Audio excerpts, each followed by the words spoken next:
What if I told you that the most heartbreaking loss of the career of Alex Eala in Rome was actually the exact catalyst that secured her historic rise in the tennis rankings? While mainstream media called it a devastating setback for Philippine tennis, the math behind the scenes tells a completely different and almost genius story. She walked off the clay courts in Italy looking defeated, but the ranking system was already working in her favor. How does a player drop crucial points at a massive event and still manage to dominate the sport just months later? It makes absolutely no logical sense on the surface. You cannot lose your way to the top of the standings, yet that is exactly what happened. The answer lies deep within a tactical masterclass that nobody on television saw coming. We are conditioned to believe that winning every single match is the only path to absolute greatness. But sometimes the most brilliant move you can make is knowing exactly when and where to let go.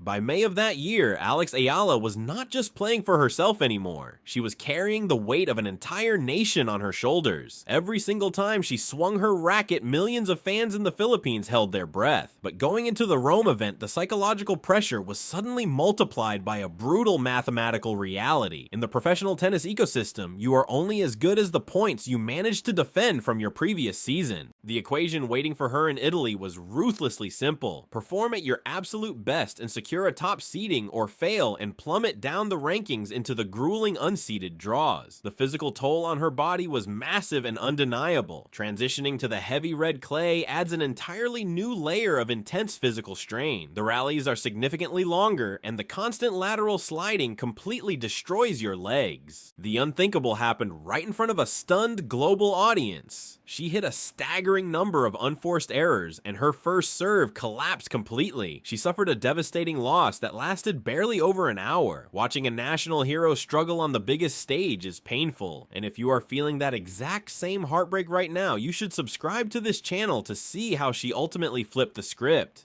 The fallout was immediate and ruthless. A massive red arrow pointed straight down next to her name, indicating a severe drop in the global standings. She was losing points at an alarming rate. The broadcast commentators immediately started writing the obituary for her season. They questioned whether she had the physical stamina required to survive the grueling tour schedule. Opposing coaches furiously took notes in the stands. They thought they had finally found the definitive blueprint to defeat her on the world stage. The sports media cycle is completely unforgiving. Yesterday, they called her the absolute future of the sport. Today, they were aggressively asking if she had already peaked and burned out. But they were all completely blind to the hidden mathematical safety net her coaching team had quietly constructed months prior. Here is the brilliant twist that mainstream tennis media completely missed. By bowing out early in Rome, she inadvertently activated a massive loophole in the ranking system. She quietly traded a high-risk clay tournament for guaranteed structural dominance in the upcoming grass and hard court swings. Most casual fans firmly believe that every single match you play adds up to a massive total score at the end of the year. That is a complete and total myth.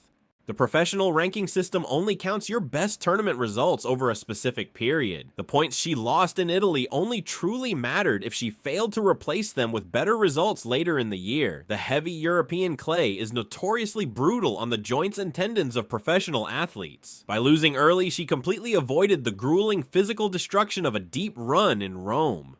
She gained 2 massive weeks of uninterrupted physical rest and highly specific surface preparation. I really want to know what you think about this specific approach, so tell me your honest thoughts in the comments below.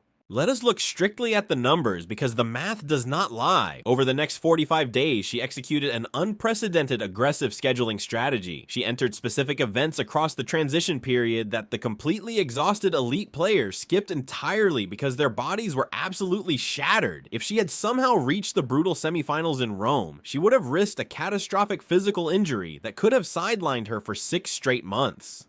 By crashing out early and flawlessly executing her secret backup plan, she completely monopolized the tour ecosystem. She swept 3 consecutive titles in absolute dominant fashion. Her breakpoint conversion rate skyrocketed, and her average first serve speed jumped by a staggering 7 miles per hour. That is a massive physiological leap that only happens when an elite athlete is perfectly rested and physically peaked at the exact right time.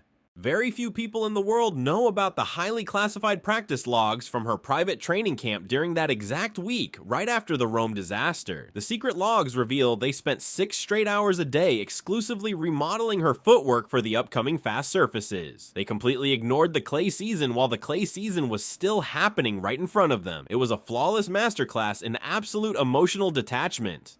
They refused to let public panic dictate their private preparation. The real reason Alex Eala lost in Rome and still conquered the rankings was not luck, and it was not a glitch in the system. It was the ultimate sacrifice of a short-term battle to definitively win the global war.